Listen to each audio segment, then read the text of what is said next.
Okay, good evening all of you. Today we will start the chapter number 8 NCERT, that is mechanical properties of solid, from NEET and JEE basis for fluid plus solid. कुल मिला के 4 questions, and for JEE mostly 2 questions,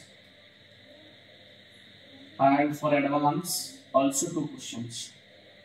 1 to 2 questions will be. So ये chapter बहुत आसान है. Only difficulty क्या है, एक बार ये समझ में आ गया कंसेप्ट तो बहुत आसान है, क्योंकि फॉर्मूलाज बहुत ज्यादा नहीं है, ओनली कंसेप्ट के ऊपर क्वेश्चन एनालिसिस होते हैं. ठीक है, तो स्टार्ट करते हैं आज. First one is mechanical properties of solid. What I want to tell you, see, try to understand. First of all, we have to understand what we mean by solid. See, first we have to know what we mean by solid, then what is the mechanical property we will be discussing. Solid means, my student, try to understand. Solid means the interatomic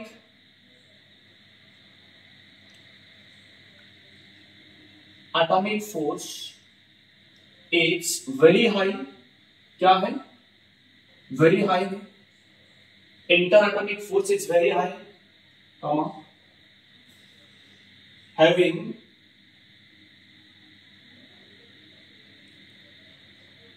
definite shape,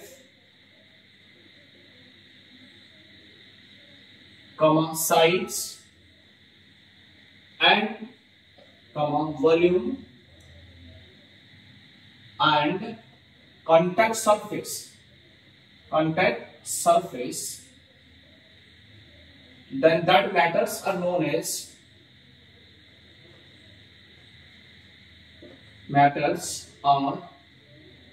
as what?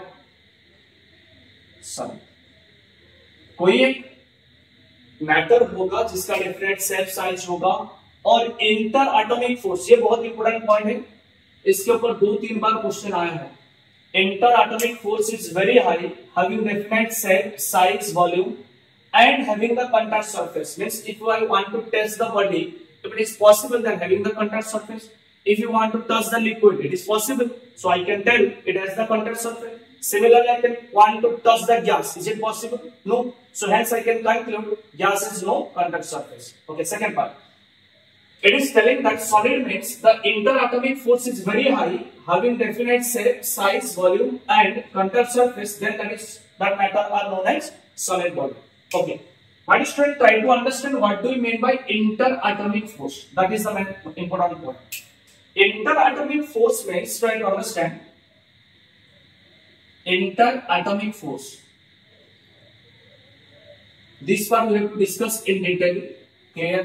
Means the force in between two atoms is known as interatomic force.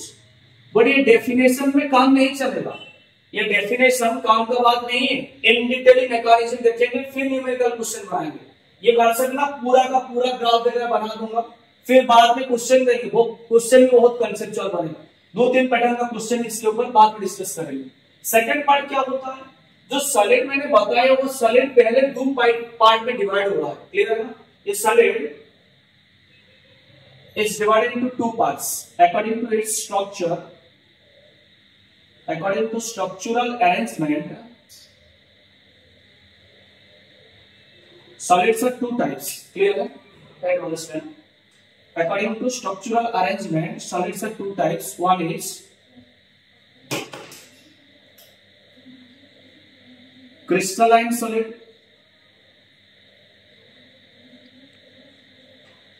another is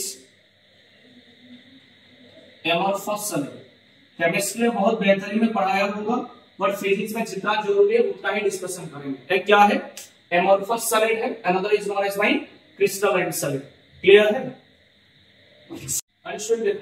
first क्या type है solid, one is crystalline solid. Try to understand crystalline solid किसको बोल रहे हैं। इसमें फिर दो categories है, इसमें कंडीशन आएगा homogeneous, another is isotropic. Two conditions will become. First try to understand crystalline solid. Crystalline solid क्या होता है, देखो crystalline solid means the particles of the solid are sharp, perfect edges. Very important point for the assumption is in question and statement wale question. Each and every point is important. One is why the particles of the solid are sharp, perfect edges, perfect geometrical arrangement, perfect geometrical arrangement,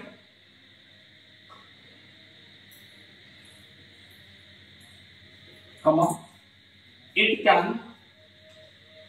can diffract,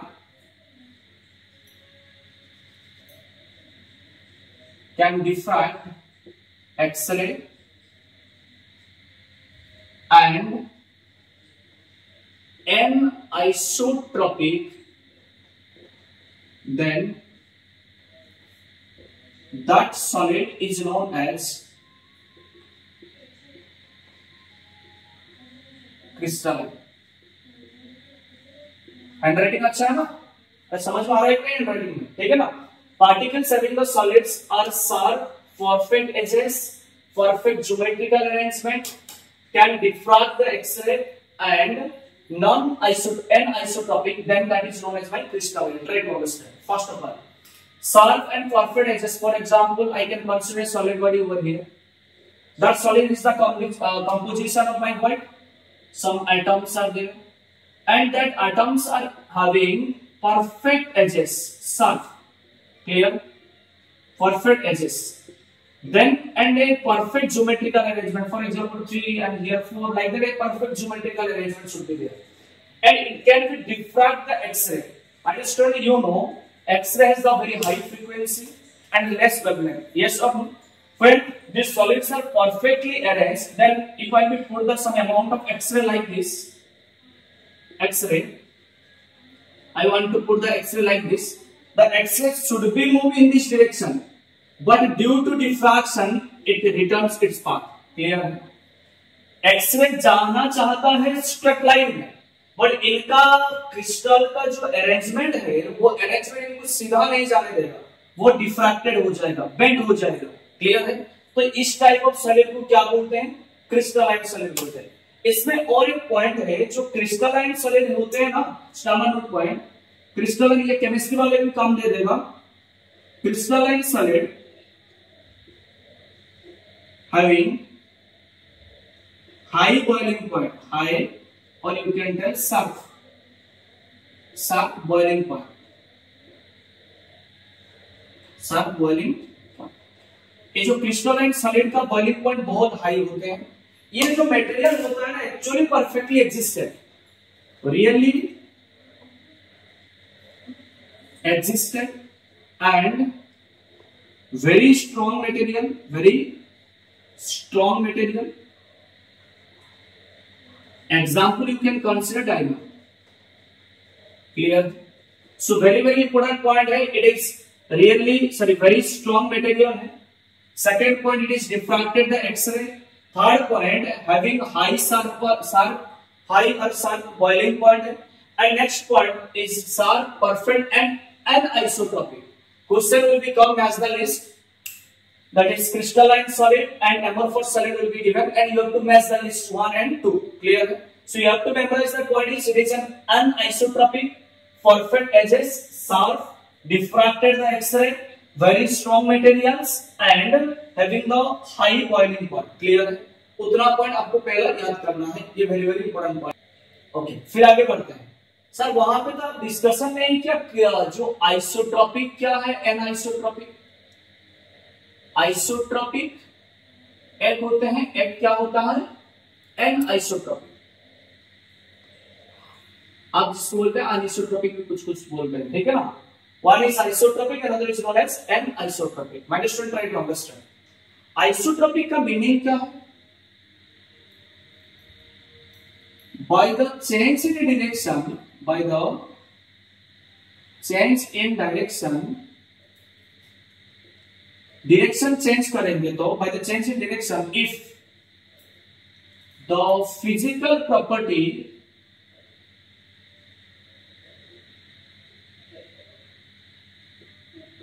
of matter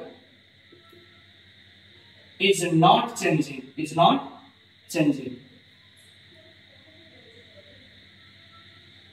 then that is known as क्या है? Isotropic. Try to understand. Suppose sir consider करो एक solid body. Sir मैंने लिया solid body को, है ना? solid body है.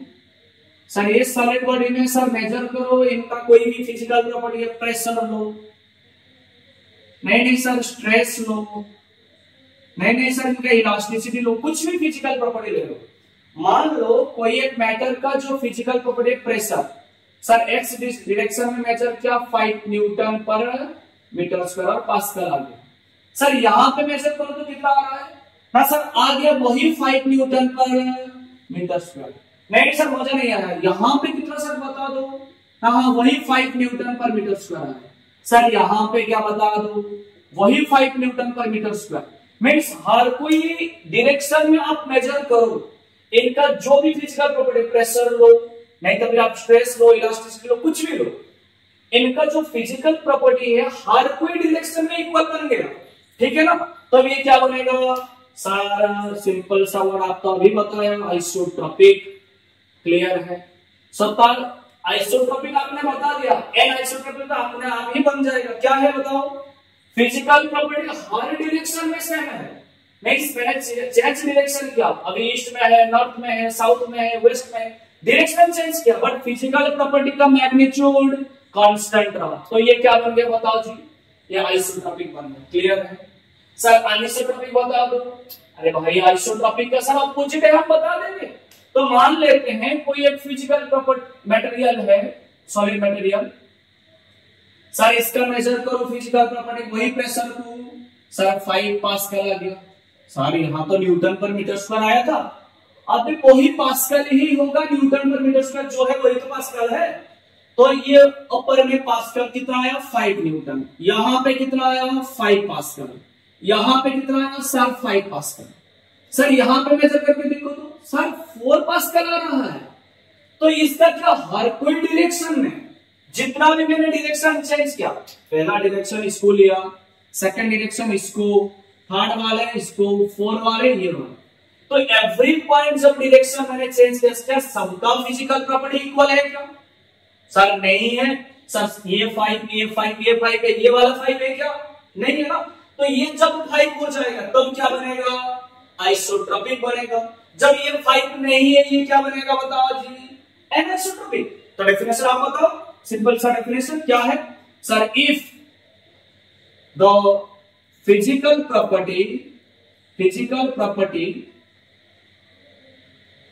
properties of a matter is changing with change in direction, then that is known as anisotropic. Clear और not? हमें करेक्ट करना. क्लियर हो गया? फिजिकल प्रॉपर्टी हर कोई डायरेक्शन चेंजिंग में इक्वल बना, सर आइसोट्रोपिक बना. हर कोई डायरेक्शन में इक्वल नहीं. सर ये तो इक्वल है इसके साथ, ये तो इक्वल है इसके साथ. सर ये एक ही इक्वल नहीं तो क्या आइसोट्रोपिक हो जाएगा? भाई डेफिनेशन क्या बोल रहा है? हर कोई डायरेक्शन में इक्वल होना चाहिए. डायरेक्शन में इक्वल बन गया, खेल खत्म. क्या है? आइसोट्रोपिक. इक्वल नहीं बना, एनाइसोट्रोपिक बन गया. यस और नो? क्लियर है ना? आइसोट्रोपिक एनाइसोट्रोपिक के बीच में डिफरेंस आ गया कि नहीं? बता दो स्टूडेंट. कहां पे हम थे? सर हम तो थे क्रिस्टलाइन सॉलिड पे. सर क्रिस्टलाइन सॉलिड क्या है? सर पहले बता दो और एक बार रिवीजन कर लो. क्या है? सर इसका जो स्ट्रक्चर है शार्प होना चाहिए, परफेक्ट ज्योमेट्रिकल अरेंजमेंट होना चाहिए. सर मेल्टिंग पॉइंट बहुत हाई होना चाहिए. और क्या होना चाहिए सर, एन आइसोट्रोपिक बनना चाहिए। इतना बन गया, क्या बन गया वो, एन आइसोट्रोपिक बन गया, क्या बन गया वो सर, क्रिस्टलाइन सॉलिड। अब चलते हैं amorphous,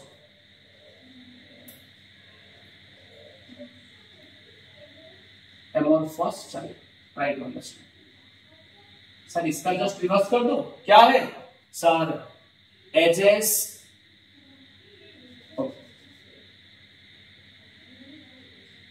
edges are irregular or not sharp, sir just the reverse होगा, हम तो बता देंगे edges are not sharp, और क्या है, not perfect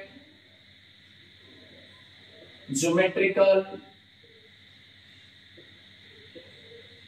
arrangement,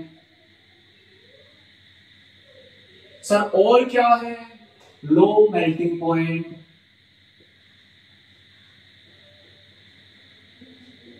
सर और क्या है, can't diffract X-ray, then that type of solid is known as, क्या है बता दो, क्या है सर, एमोर्फस सॉलिड है।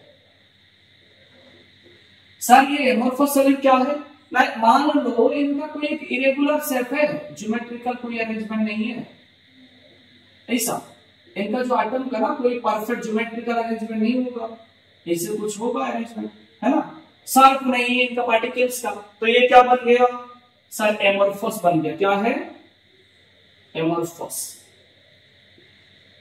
सर एमोर्फस सॉलिड बन गया, क्लियर है। एमोर्फस सॉलिड माइनड स्टूडेंट सामान्य पॉइंट याद कर लो, it is always isotropic, it is always isotropic होता है, क्लियर है। Second part, actually really physics में हम लेते हैं एमोर्फस सॉलिड एक्चुअली एग्जिस्टेड नहीं होते, हम इमेजिन कर लेते हैं, ठीक है ना, तो really amorphous concept, amorphous solid concept is ideal, means ideal means not real, ठीक है ना, ये वाला कंसेप्ट एक्चुअली रियली एग्जिस्टेड नहीं होते हैं, हम एज्यूम कई जगह में एनालिसिस के लिए क्वेश्चन का हम कंसीडर करते हैं कि एमोर्फस सॉलिड होता है, क्लियर है। आगे बढ़ते हैं, देखो ये जो एमोर्फस सॉलिड तो मिल गया, क्रिस्टलाइन सॉलिड मिल गया, आगे बढ़ो। अब चलते हैं सर इंटर एटॉमिक जो होता है फोर्स, वो क्या है। अब चलो माय स्टूडेंट, तो यहां पे थोड़ा सा रिवाइज कर लेते हैं, क्रिस्टलाइन सॉलिड रिवीजन बहुत जरूरी है, धीरे धीरे धीरे धीरे तैयारी करोगे ना पर बढ़िया कंसेप्ट बन जाएगा, और एंट्रेंस में तो क्वेश्चन कम से कम 4 तो क्वेश्चन आएगा दोनों चैप्टर में, सॉलिड फ्लूइड में मिलकर आराम से बनेगा, ठीक है ना, धीरे धीरे कंसेप्ट बनेगा, कोशिश करो, हार्डवर्क करो, धीरे धीरे लाइफ बन जाएगा, ठीक है ना। और हर कोई कंसेप्ट खत्म होने के बाद उनका समरी बनाओ नोट्स में, अपने आप का नोट्स बनाओ, किसी के साथ कॉपी पेस्ट नहीं करना है, करना क्या, एक कंसेप्ट खत्म हुआ इसके बाद एक समरी करना, ठीक है। माइनर स्टूडेंट इनका जो हैंडआउट है वो भी टेलीग्राम में अवेलेबल हो जाएगा, वो डिस्क्रिप्शन में लिंक दे देंगे, वो कॉपी पेस्ट कर लेना, वहां से नोट्स को भी फॉलो करना, हैंडआउट्स को भी फॉलो करना, अपना नोट्स तैयारी करना, धीरे धीरे धीरे धीरे कंसेप्ट क्लियर करने का कोशिश करो। हम क्लासरूम में मिनिमम 100 क्वेश्चन बनाएंगे, आप घर में कितना बनाना, 100 क्वेश्चन लगाना डीसी पांडे से, नहीं तो फिर आप मॉड्यूल से क्वेश्चन बनाना, मैं अपलोड कर दूंगा टेलीग्राम में, वो वाले क्वेश्चन, ईएलपी वाले क्वेश्चन सब बनाओ, धीरे धीरे कंसेप्ट बनेगा, ठीक है ना। तो अब समझ कर लेते हैं क्रिस्टलाइन सॉलिड क्या है और एमोर्फस सॉलिड।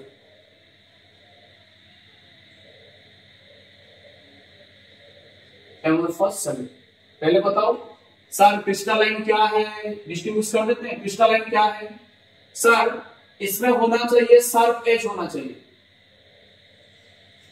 सर, और क्या होना चाहिए, ज्योमेट्रिकल अरेंजमेंट होना चाहिए, ज्योमेट्रिकल अरेंजमेंट, ये क्या है, इरेगुलर एज,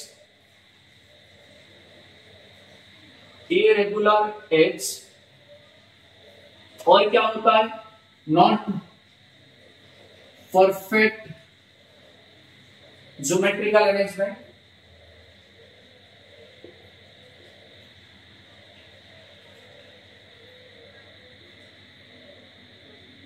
ठीक है। इट कैन डिफ्रैक्ट, बताओ डिफ्रैक्ट एक्सरे, इट कैन और क्या होता है, इट इज एन आइसोट्रोपिक, ये क्या होता है, सब आइसोट्रोपिक होते हैं। इनका क्या होता है, हाई मेल्टिंग पॉइंट होता है, इनका low melting point, very strong होते हैं वो, ये क्या होता है, वीक होते हैं। एग्जाम्पल ये क्या है, डायमंड होते हैं, ये एग्जाम्पल आइडियल है। कितना टाइम समझ में लगा था बताओ, 2 मिनट तो हाईएस्ट 2 मिनट लगा। ये 2 मिनट का मदद, 2 मिनट का कोशिश एक क्वेश्चन बनाने के लिए आपको मदद करेगा, है ना। आगे बढ़ेंगे, देखो अब सब देखते हैं। स्टूडेंट ये बढ़िया कॉन्सेप्ट है, थोड़ा सा कॉन्सेप्चुअल है, डिफिकल्ट तो नहीं है, बार बार बता रहा हूं डिफिकल्ट नहीं है, बढ़िया से समझाएंगे, धीरे धीरे समझो, हो जाएगा, ठीक है ना। इंटर एटॉमिक फोर्स, ये 4-5 क्वेश्चन इसके अंदर है, फिर क्या क्वेश्चन पूछा है पीवाईक्यू में, फिर से क्वेश्चन में बताएंगे आप लोगों को, बट अभी काम क्या है ये समझो। इंटर एटॉमिक फोर्स,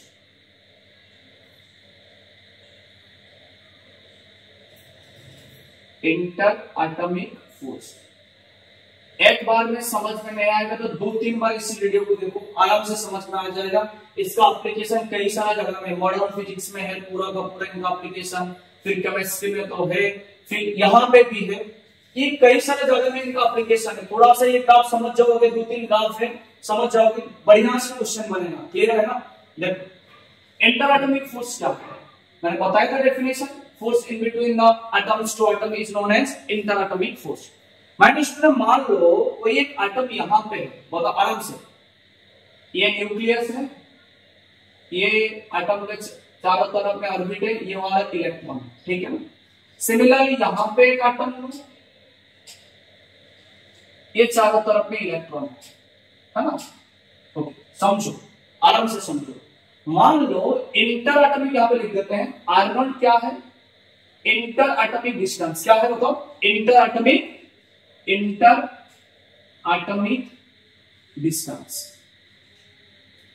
जब मल्टीप्लाई आ जाएगा वही सेम कॉन्सेप्ट सेम एवरीथिंग है, मान ली ऑर्डर चेंज हो जाएगा, ये 10⁻⁹ है, 9 मीटर है, और मल्टीप्लाई आ जाएगा तो 10⁻⁷ ऑर्डर आ जाएगा, बता देंगे बाद में। R0 क्या है, इंटर एटॉमिक डिस्टेंस है, ठीक है ना। तो मान लेते हैं पहला कंडीशन केस नंबर 1, आराम से समझो, धीरे धीरे बन जाएगा आराम से, क्लियर ना। ये मान लो ये एटम है, ये एटम है, यहां पे केस नंबर 1 में क्या है ना, दोनों का बीच में जो डिस्टेंस है R0 मच ग्रेटर है, मीन्स बहुत लार्ज है, मीन्स हम बता सकते हैं क्या, R0 is tending to infinity.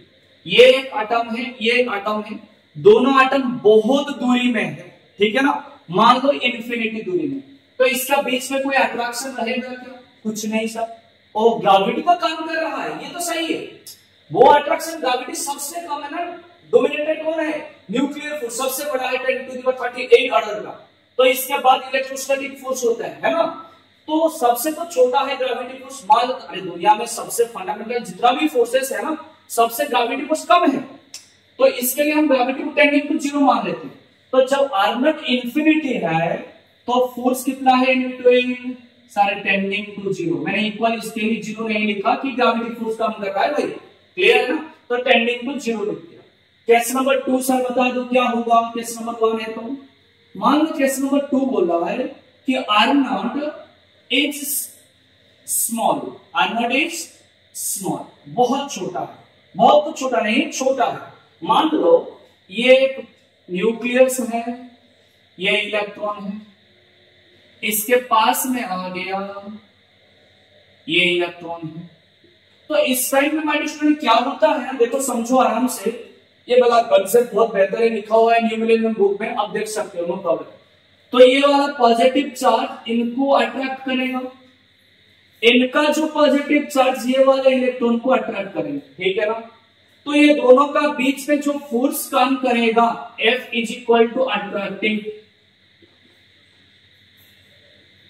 F is attractive. कब? जब sir R not is very not very small, R not is small. अब चलते सर केस नंबर 3 क्या बोलना है, देखो आराम से समझो। केस नंबर 3 ये समझो, ये वाले हैं न्यूक्लियस, ये वाले इनका इलेक्ट्रॉन, ये वाले हैं न्यूक्लियस, ये वाला है इनका इलेक्ट्रॉन। समझो, जब ये बोल रहा है कि sir R not is very very small, बहुत छोटा है, at that time my dear student these two electrons very close to each other, at that time there will be creates electron cloud। क्या बनाएगा? Electron cloud. तो electron cloud कब बनता है बताओ? एक ऑब्जेक्टिव क्वेश्चन मिल गया सर, जब इंटर एटॉमिक डिस्टेंस ना बहुत छोटा होगा, टेंडिंग टू जीरो, तब सर ये वाला क्या बनेगा? इलेक्ट्रॉन क्लाउड बनेगा। My dear student you know from the electrostat, और आपको ही पता है 10th से, क्या है ना, same pole repels and opposite pole attracts. ये वाला कंसेप्ट मैग्नेटिज्म में चलता है, वही चार्जेस में चलते हैं, क्लियर है ना। तो सेम पोल क्या है? इलेक्ट्रॉन इलेक्ट्रॉन दोनों तो नेगेटिव पोल है सर, तो दोनों क्या करेंगे sir? Repulsion. Due to same pole repulsion क्या बनता है? रिपल्सन बनता है। तो कंक्लूजन क्या मेरा बता दो सर, जब R बहुत बड़ा है F is tending to zero, condition number 1। Second number condition क्या बोला sir? R is tending to small, तो F is equal to attractive, F is equal to attractive. Third condition क्या बता दो sir? R is very very small, sir F is repulsive, F is repulsive. तीन कंडीशन मिला, क्या क्या मिला बताओ? जब R बहुत बड़ा है, कुछ भी फोर्स काम ना कर रहा, टेंडिंग टू जीरो, बहुत नेग्लिजिबल है। जब R नॉट स्मॉल बना, क्या हो गया? F इज अट्रैक्टिव बना। कैसे बना? मैकेनिज्म बता दिया। फिर जब सर बहुत छोटा है R नॉट, मींस दोनों आइटम बहुत क्लोजली कंपैक्टेड है, तब क्या बनाएगा सर? Electron cloud. सर मुझे पता है सर दोनों सेम पुल है, तो क्या बनेगा सर? रिपल्सन बनेगा। क्लियर है कि नहीं? तो अब कंक्लूजन मिला R infinity, F equal to zero, R is very small, R is small, force is attractive. क्या? Inter atomic forces attractive. Sir R is very small is small, तो F is equal to repulsive बना।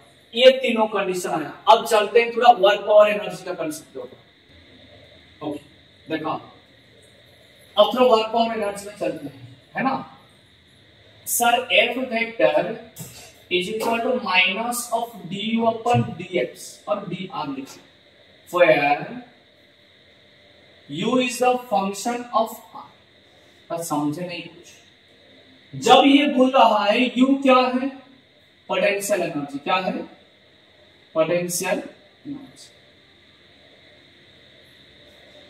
Sir जब d भाई right hand side तो independent होते हैं ना, है कि नहीं? तो y इक्वल mx प्लस से जो इक्वेशन ऑफ स्ट्रेट लाइन का बनता है, तो ये वाला क्या बनता है? इसके ऊपर ये वाला डिपेंड करता है ना। तो जब du upon dr is positive, क्या है सर? तब F बनेगा नेगेटिव। क्लियर है कि नहीं सर? जब du अपन dr नेगेटिव बनेगा, सर F क्या बनेगा? पॉजिटिव। क्या बनेगा बताओ? पॉजिटिव। जब du upon dr change in potential energy with respect to the displacement positive बना, तो ये क्या बन रहा है? Force negative. जब du अपन dr नेगेटिव बना, फोर्स क्या बनेगा? पॉजिटिव। ठीक है ना? आगे बढ़ो। ये तो इन डिटेल आप वर्क पावर एनर्जी में खत्म किए होंगे, इसी को थोड़ा सा रिवाइज कर देना, ठीक है ना? आगे बढ़ो। ग्राफ क्या बोल रहा है देखो, ग्राफ कुछ ऐसे बोल रहा है, समझो आराम से समझो, बहुत बेहतरीन कॉन्सेप्ट है और बहुत आसान तरीका से समझा रहा हूं, आराम से समझो। कई सारा वीडियो आप लोग देखे होंगे, बट ये आराम से समझो, ठीक है ना? देखो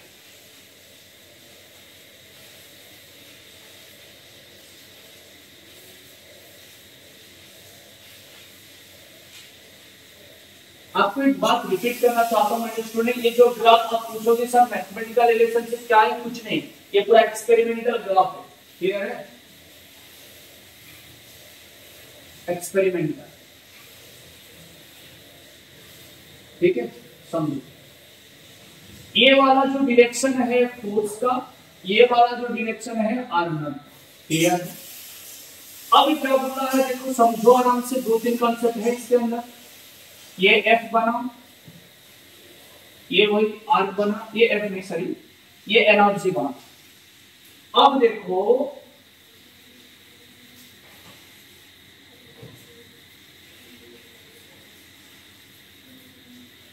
इनका ग्राफ कुछ ऐसा बना,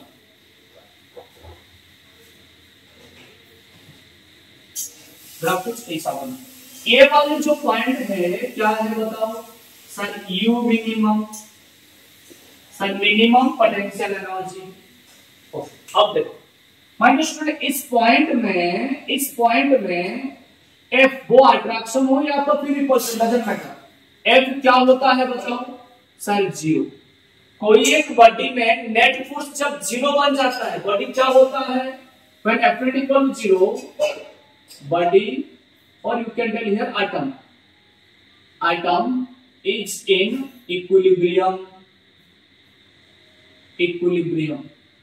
यस। और क्योंकि एक्सीलरेशन जीरो बन जाता है ना, अरे एफ इक्वल टू एम है ना, लॉजिकल मोशन वाले बताओ, एफ इक्वल टू एम होता है, एम का कभी जीरो नहीं बनता, तो एक्सीलरेशन जीरो बन गया तो फोर्स क्या बन गया, जीरो। कोई एक बॉडी को हम एक्सीलरेट नहीं करेंगे तो बॉडी कौन सा कंडीशन में रहेगा, इक्विलिब्रियम कंडीशन। सर इक्विलिब्रियम कितना टाइप बता दो, एक स्टैटिक इक्विलिब्रियम होता है, एंड क्या होता है, डायनामिक। डायनामिक इक्विलिब्रियम का एग्जांपल क्या है, रॉकेट प्रोपल्शन वाला। कोई एक रॉकेट यूनिफॉर्म वेलोसिटी में चल रहा है ऊपर, तो नेट फोर्स कितना है इसके ऊपर, जीरो है, तो एक्सीलरेशन इनके ऊपर जीरो ही होता है। तो एक होता है डायनामिक इक्विलिब्रियम, एक होता है स्टैटिक इक्विलिब्रियम। कोई एक बॉडी स्टैंडिंग कंडीशन में है तो स्टैटिक इक्विलिब्रियम हुआ, कोई एक बॉडी यूनिफॉर्म मोशन में चल रहा है तो क्या बन गया, डायनामिक इक्विलिब्रियम। क्लियर है? तो इसी पॉइंट में मैंने चेक किया कि F net is equal to zero, तो हम बता सकते हैं क्या, दो आइटम कौन सा कंडीशन में है, इक्विलिब्रियम कंडीशन में, मींस कोई एक डेफिनाइट दूरी को वो मेंटेन करके चल रहा है। ठीक है ना? आगे बढ़ो। Now we can consider here, देखो this is the direction of what sir, F positive, yes और no. This is the direction of what sir, F negative. समझो आराम से, रुक रुक के समझो धीरे धीरे। सर इससे कार्टेशियन कोऑर्डिनेट से मुझे पता है ऊपर वाले पॉजिटिव, नीचे वाले नेगेटिव। आगे बढ़ो। सर हम देख रहे हैं जब दो आइटम के बीच में डिस्टेंस ना बहुत दूरी है, एफ क्या है देखो, एफ क्या है सर, टेंडिंग टू जीरो, कुछ नहीं आ रहा है। अरे ये दूरी मैंने ग्राफ में बना दिया, बट ये दूरी बहुत छोटा है, ठीक है ना, तो सर जीरो बन गया। जब आर बहुत छोटा है, मींस दोनों आइटम के बीच में डिस्टेंस जब बहुत छोटा, अच्छा बहुत दूरी है, तब फोर्स कितना आ रहा है सर, टेंडिंग टू जीरो।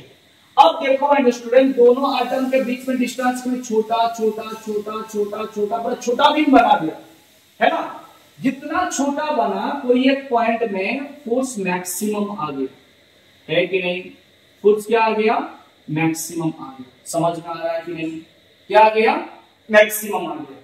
तो ये वाले मैक्सिमम कहां पे सर, नेगेटिव डायरेक्शन में, यस और नो, कहां पे सर, नेगेटिव डायरेक्शन में। समझ में आया कि नहीं? अब बताओ मेरे स्टूडेंट, जब डिस्टेंस मैंने आगे बताया था आप लोगों को तीन कंडीशन में, एक कंडीशन क्या बताया, R is tending to infinity, force क्या बताया सर, टेंडिंग टू जीरो। एक कंडीशन बताए थे जब R is small, sir F क्या आया था, अट्रैक्टिव। सर थर्ड वाले क्या बता दो, जब R is very very small, sir F is repulsive, yes और नो। ये तो तीन कंडीशन है। अब देखो माय स्टूडेंट, यहां से छोटा छोटा छोटा डिस्टेंस बन के अब तक डिस्टेंस छोटा है, तो कौन सा कंडीशन है सर, आर इज स्मॉल है, तो फोर्स क्या बनेगा बताओ, अट्रैक्टिव बनेगा सर। फोर्स क्या बताओ ना सर, अट्रैक्टिव बनेगा। इस डायरेक्शन में जब डिस्टेंस छोटा होते जा रहा है, फोर्स कहां पे है सर नेगेटिव। तो सर एक कंक्लूजन क्या कहे तू कि sir F of attraction is denoted as negative, yes और no. Sir F of attraction is denoted as negative, clear है। आगे बढ़ो, इस पॉइंट वाले छोड़ दो, बाद में डिस्कशन करेंगे। सर इससे और अब छोटा किया डिस्टेंस को, दोनों आइटम के बीच में और छोटा किया और छोटा किया और छोटा किया, पूरा छोटा किया और भी छोटा किया, डिस्टेंस वेरी वेरी स्मॉल बना, तो कौन सा फोर्स आएगा बता दो सर रिपल्सिव आएगा दोनों आइटम के बीच में। सर किसके वजह से सर इलेक्ट्रॉन क्लाउड के वजह से, यस और नो। तो ये जब बहुत छोटा बना डिस्टेंस तो क्या बना वो रिपल्सिव। रिपल्सिव कौन सा डायरेक्शन में है सर पॉजिटिव, तो फोर्स ऑफ रिपल्सन में क्या बता दो सर पॉजिटिव डायरेक्शन बता दो, यस और नो। तो यहां पे दो कंक्लूजन मिला, sir force of attraction negative, sir force of repulsion sir positive, दो पॉइंट मिला, यस और नो। अब एक पॉइंट बोल रहा है कि जहां पे नेट फोर्स जीरो है इसी पॉइंट पे मार्क करके देखो पोटेंशियल एनर्जी मिनिमम है सर। जब F इक्वल टू जीरो है पोटेंशियल एनर्जी मिनिमम है, यस और नो। सेकंड पार्ट, इस पॉइंट को मैं क्या कह दूं सर, यहां से नीचे वाले नेगेटिव कर्व चल रहा है, नेगेटिव कर्व में चल रहा है सर, यहां से ऊपर वाले पॉजिटिव कर्व में चल रहा है, बोलो यस और नो। तो हम बता दूं क्या, कर्वेचर इसी पॉइंट से चेंज कर रहा है डायरेक्शन नीचे और ऊपर वाले। तो जहां पे कर्वेचर डायरेक्शन चेंज करता है इसको क्या बोलते हैं पॉइंट ऑफ इन्फ्लेक्शन। कहां पे पढ़ते हैं point of inflection. If the curvature is changing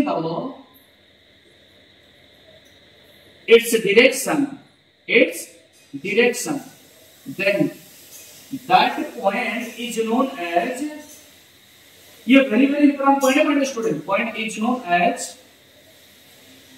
point of inflection। क्या बोलते हैं point of inflection, ओके। तो इसी पॉइंट में पोटेंशियल एनर्जी कितना है बता दो सर, नेगेटिव है, क्लियर है कि नहीं। इसी पॉइंट में पोटेंशियल एनर्जी कितना में है सर, नेगेटिव में, क्लियर है। आगे बढ़ो, देखो जहां पे फोर्स जीरो है पोटेंशियल एनर्जी सबसे छोटा है, तो इसी स्टेट को, दोनों एटम के बीच में हो रहा है ना, इसी स्टेट को क्या बोल दूं ना सर, दोनों एटम स्टेबल स्टेट में है। तो क्या कंक्लूजन बोलूं, if F net equal to 0 and energy equal to minimum, then that state of two atoms is known as